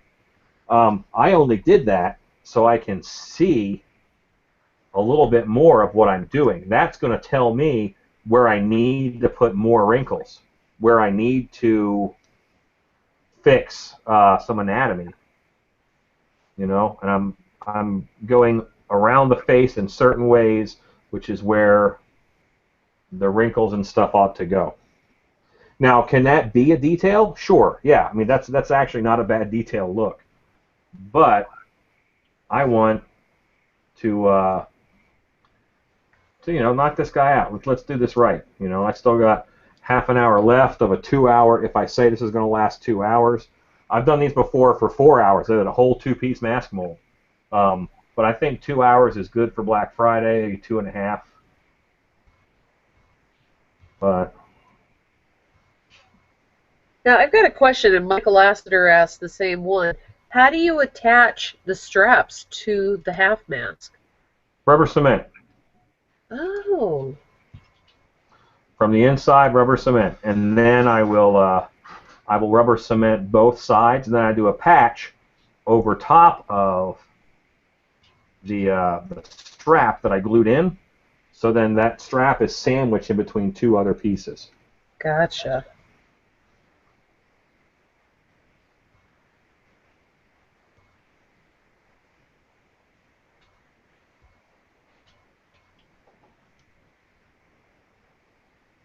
You might have already answered this, Alan. I don't know, but I think you said this had a specific. You had a specific reason for doing orc, but is this going to be added to your lineup or no? Yeah, this guy will be in my lineup. I'm also going to kind of make this into a Beastman type orc, more than a straight orc. Okay, so now I've got it all brushed out, and I'm looking, and I just need some more wrinkles in this. I need some more detail. These are very heavy. I'm gonna. This is a. What I should tell you it is it is a scar making tool, makeup brush, black makeup brush. What this really is Home Depot has gutter sponges, and I buy a giant gutter sponge for $10. That is the exact same material and 1/20th of the cost.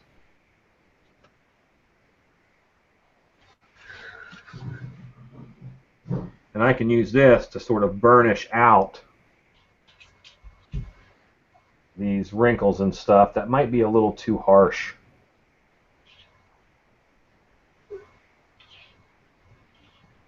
And I'm just going right over top of what I just did with the brush. I really like the brush's look for things like eye bags underneath the eye, and some other areas that are supposed to look a little bit chicken skinny. I really like that look, but I don't want that look everywhere. But I did it the same way, same reason I raked it out.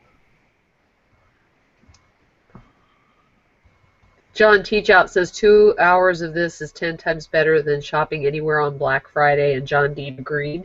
Well, thank you, gentlemen. I think that the haunted house community is one of the best just groups of people around in my mind, and we're very supportive of each other, and I appreciate you guys' support in just wanting to watch all the crazy stuff that I do, and I'm very happy to keep putting it out there in case you guys are going to try some of this stuff yourself. Now, Kim Kennedy wanted to know, are you putting a lot of wrinkles on the top lip? Probably not. The top lip is normally fairly devoid of wrinkles. It's got some fine ones, so it's not a lot, but it's going to have just some character that pulls down a bit. But yeah, now he's all been kind of sponged out, and what a surface he has right now. And this is where we're back to in-the-house electrical work. You guys aren't going to see a lot change, but I know a lot is getting done. Again, popsicle sticks are amazing. and I keep them cut to several different areas. This one has gotten dull. It's gotten kind of mashed down, so I'm going to recut this one. How many times do you cut it before you throw it away? Oh, 2 or 3, at least. But now I can go into an area and I can do beveled on one side and flat on the other. That'll be easiest to show you guys on a flat piece of clay. When I want to like define a mouth edge, I am flat on this side and beveled on this side. And that just automatically happens when I have this shape that I cut into the end of it. Oh. And I'm going to use that to clean up this mouth edge.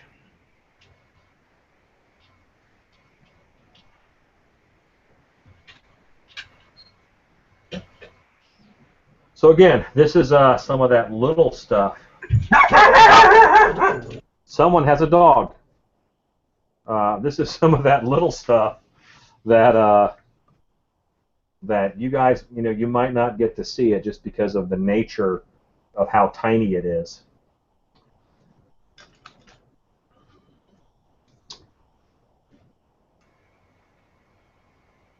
Sorry. Oh, it's all right. I didn't say it was a bad dog. I just said somebody has a dog. All right. So these wire loop tools are borderline ridiculous. See how small those loops are? This one's a bigger loop. This one is a super tiny loop. And I'm going to use it just to put some wrinkles in around here, crow's feet area.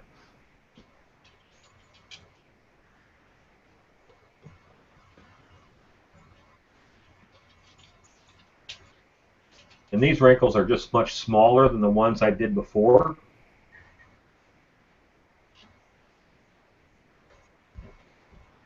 You have to be careful because I don't want to make all my monsters look really old. That's not the plan. But I do want the fine details. A lot of the wrinkles on people you barely see. And that's what I want. I want things that aren't going to stand out. They just contribute to that feeling of a whole.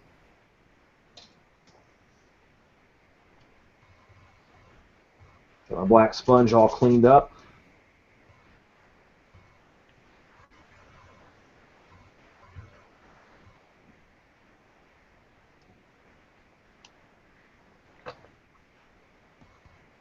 Yeah, I'd like to point out that I've only seen you add water or dampen it up one time. Have you added any water since that one time earlier? Just I gave it that nice paint out, and I might do it again to get a final smooth. But right now I'm happy with brushes and just getting all the detail I can out of my wire loops, and then brushing that out. And I'll use a dry brush as often as I use a wet brush. Right. I think from personal experience that can really be what's the word I'm looking for?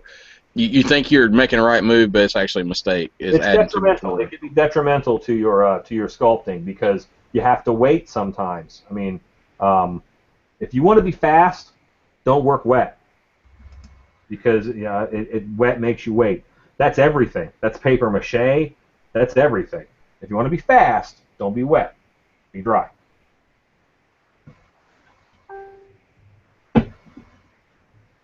All right, I'm getting this painted out. And what I'm going to do is I'm going to brush out one side again, and hopefully you guys can see the difference just between the dry brush that I'm doing now.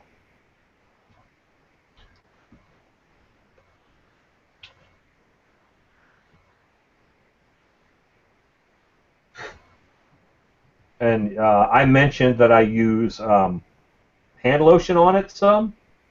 I haven't yet on this sculpture, but I would use hand lotion instead of water because of what it adds into the clay. And I will also use talcum powder quite a bit. because that does the same filling in and blending and smoothing out, but it doesn't wet it up. Okay. This side has been brushed out with a dry brush. The other side has not. Are you going to re-add the pores? Well, I haven't added any pores yet. That was just part of the process, and it looked kind of like they were in there. Hmm.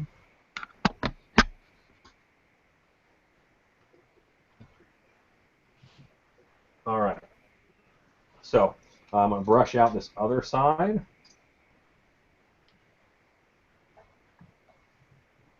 Oh, this is a good question. Yeah. Mike Lasseter asks, I know this isn't a sculpt question, but how would you paint a mask used in a queue line versus a mask used inside a haunt in low light? Less contrast. In low light, I almost always will base out in black, and then I will dry brush with my colors, and then I'll go in with some airbrushing to do some detail, because that's going to really pop. That black base, that your lighter color on top is going to really pop in that low light. But out in the queue line, I don't want that black dry brush look. I'm going to use a skin tone. I'll do a wash with a brown and airbrush my veins and such. But you'll still put a base coat of black on it? I won't do black. I'll do like a flesh or whatever my base color, whatever color I was going to dry brush with, that's what I would base it with instead. Gotcha. I don't know your timetable on this, but maybe thought we could travel with the guy all the way through, like do another one on, painting after you cast it. Oh yeah, do one on molding and do one on. Yeah. That's possible if there's interest in that. Yeah.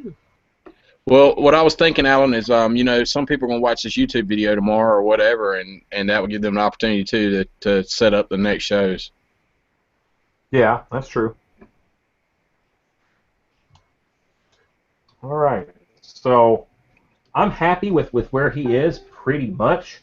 I know I've got to clean up his ears. I know I need to give him a little more texture on his skin. I really liked what this did. So some parts of that, I'm just going to put it right back. I'm definitely going to do it to his eye bags right now.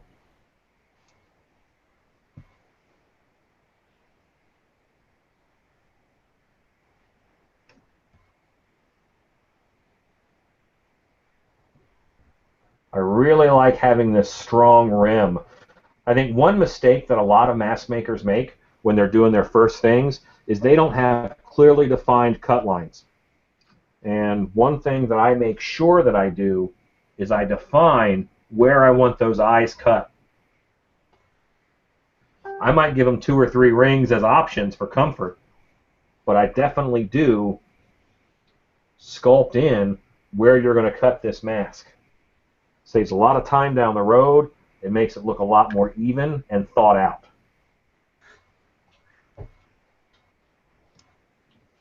I noticed you put a little bit more thought into the mask for somebody wearing it.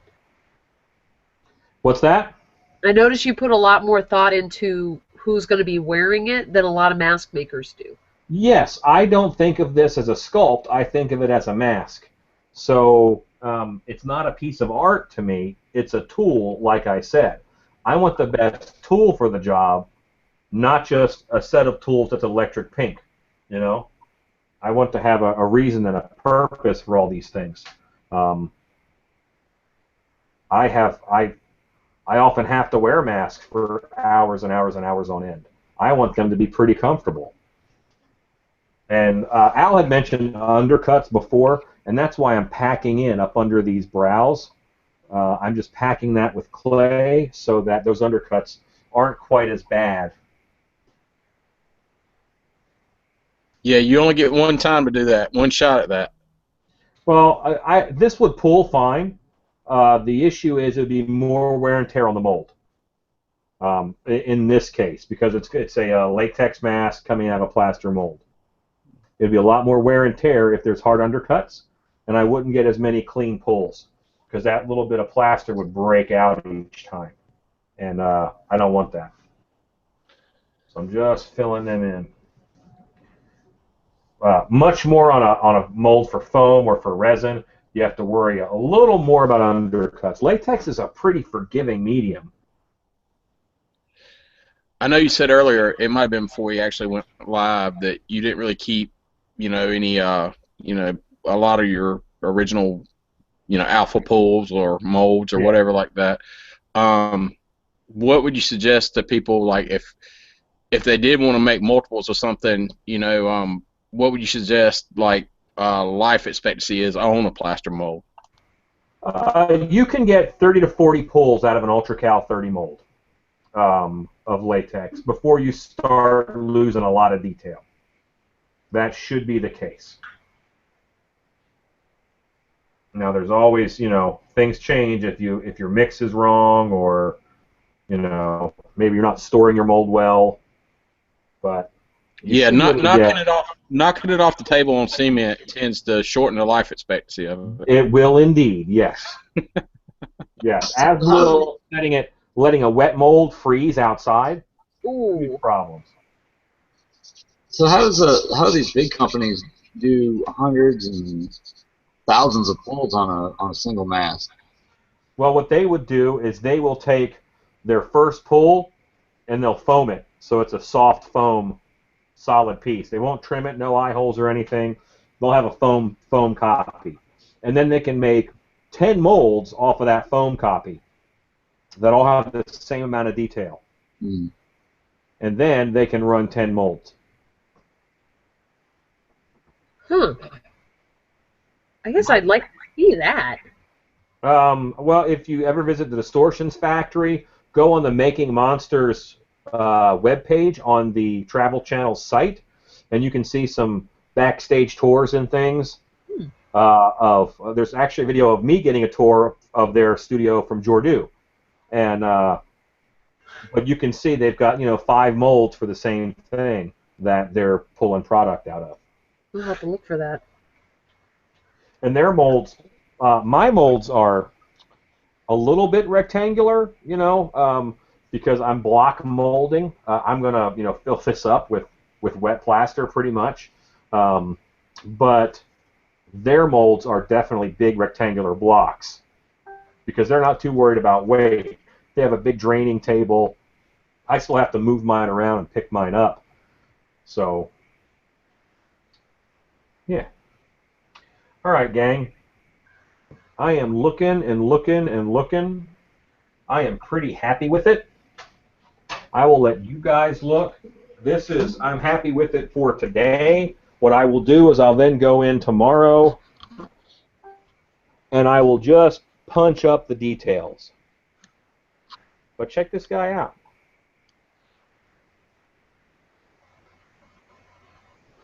Wow, the eyes look good. Yeah, you can see that texture, the eye bag texture I put on there. Any questions? Any comments? Oh. A few comments earlier was there was a couple people who did show interest in seeing it progress onto a later stage. So okay. I don't know, like I said, your time on that, but it'll probably be, what's today? Today's Friday. I'll probably mold him on Sunday. So maybe Sunday night I'll do another hangout. Okay. Just don't do it during Walking Dead. Right. It'd have to be, I guess, after or before Walking Dead. What time is Walking Dead? Well, it's 9 o'clock Central, so it'll be 8 your time, I guess. Yeah. So yeah. See, I don't want to. I'm a fairly popular guy, but I'm not going to go up against Walking Dead. That's for sure. So maybe I'll do it Monday. How does Monday sound?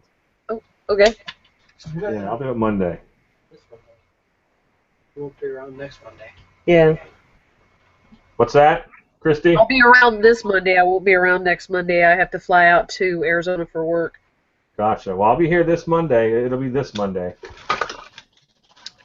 At the camera angle we're looking at now, on our view, Alan, it's like it looks to me at least like a big smooth area, like around his like over his ear onto the top of his head. Here? Yes, right there. Yep. Yeah, that's a pretty boring area of the head.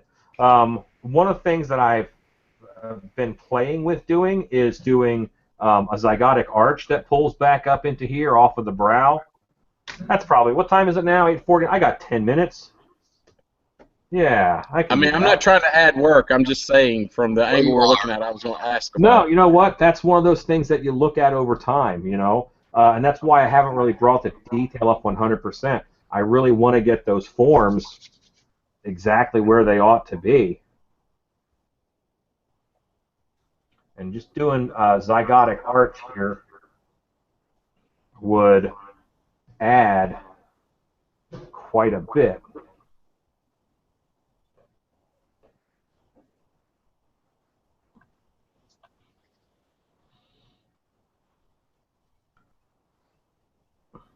So, you know, on a skull, that's the piece that connects, you know, kind of from the jawbone and the eye socket that goes back.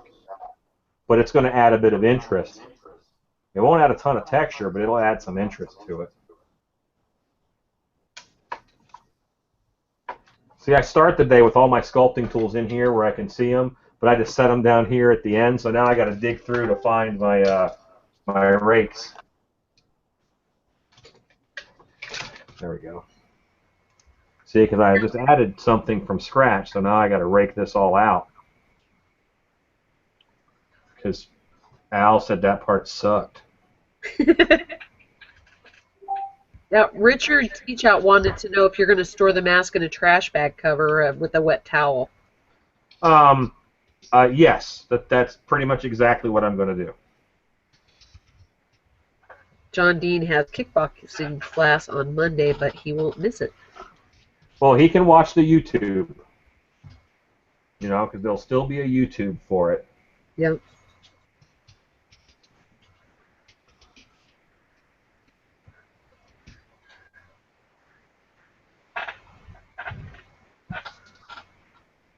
Okay, yeah, so I hollowed out a little area here where this arch makes that indentation. Now that I've done that, everything I did for the whole head, I kind of have to do for this area here now. That definitely made it more monsterish versus humanoid, though. Yes, yeah, it does add a lot to it.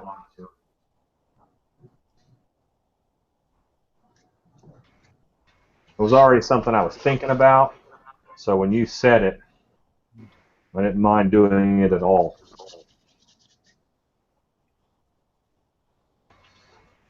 Becker PM'd me about it. He was just afraid to say anything. I did. He said, hey, that area right there above the ear kind of sucks. Actually, I said it needs a little top hat or something. This hot guy blows. Yeah, I gotcha.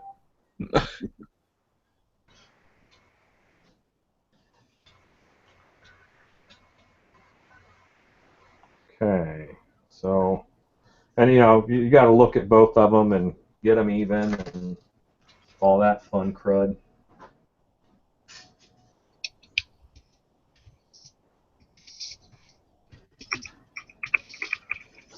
All right. So, Al, you were about to tell us all the cool new stuff you're bringing to Trans World? Yeah, about that. We're bringing a new booth. Oh, okay, great. Yeah, you're doing a new booth. Okay, that's good. No, lots of new stuff. I can't really divulge a whole lot at this point. Al is one of the awesome partners in Slaughterhouse Studios, which makes a lot of their niche is weaponry. They make a lot of other stuff, but one of their niches is weaponry. Yeah, we're a lot of new things. The glitter cannon is going to be a game changer. But Glitter Apocalypse.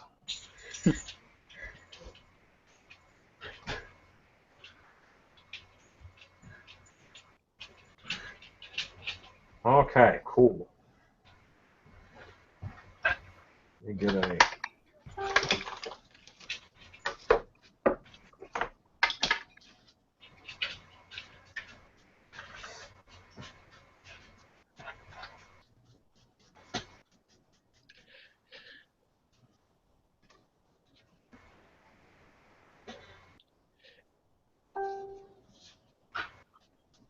You know, just off that form, I see like 6 different characters that could be off, you know, so easily just with the addition of hair or you know, earrings and scars and. Yeah, yeah. Let me show you something cool. Watch this.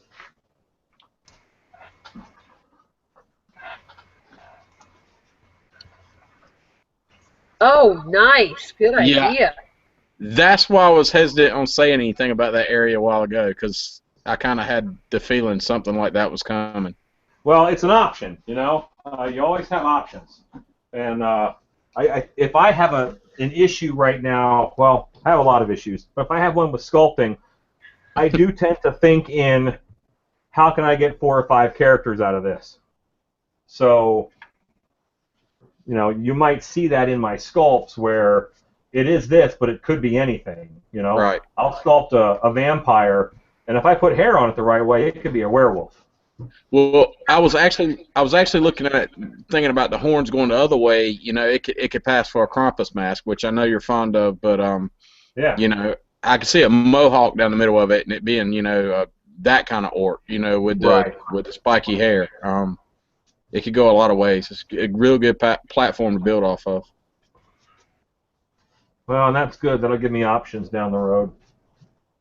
Now, did you make those horns or did you buy those? I buy them. Where do you get them? Well, I go to a trade show every year in New Orleans called the Halloween Costume and Party Show, which is where party stores go shopping, like Spirit Halloween shops there, Party City will shop there. So I have bought just cases of horns. Hmm. That's probably how you have to buy them there at places like that, right? Yes. The company I bought these from had a $500 minimum order. This is just one of the boxes of horn packages that I got from them. Wow. But these were $8 for a pair of horns. Wow, that's a decent price. My time is worth more than that. So buying these, I'm at the point now, a lot of people, they say that home hunters, well, okay, I guess I should say that. I say home hunters spend time, pro hunters spend money. And now I'm at a point in my career where the time is more valuable to me than the money. So I would rather buy those $8 horns than spend the time to build it up out of tin foil and plastic and a heat gun if I can just find cool-looking horns that are a good price. That's a good point. But those are cool horns.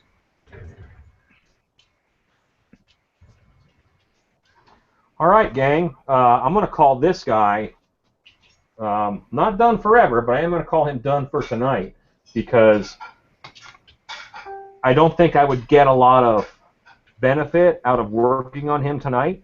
So I'll work on him some tomorrow night where I can leave it for a while and come back with fresh eyes and really see it in a new light. So thank all you guys. I will continue to go through YouTube and answer comments. This is the sculpt, and I would say he's 90% done. You know, the stuff I'm going to do is stuff that you won't really even notice on camera because it's micro wrinkles, it's smoothing things out that are rough. It's like I said, these areas are really deep, and I backfilled them a little bit. I can now see this crease in here. I can backfill that even more, you know, and make that in there smooth so that the mold is smoother. So all the stuff I'm going to do from here on out won't change the shape too much of this. I might redefine a crease here in the nose to make him a little more animalistic. But I am pretty happy with how he turned out. I've got some options with him. Looking good. Thank you guys very much for hanging out and watching. And I will return on Monday to do another hangout where I mold this puppy. So thanks a lot, guys. I'm going to stop going live and see ya. Go make stuff.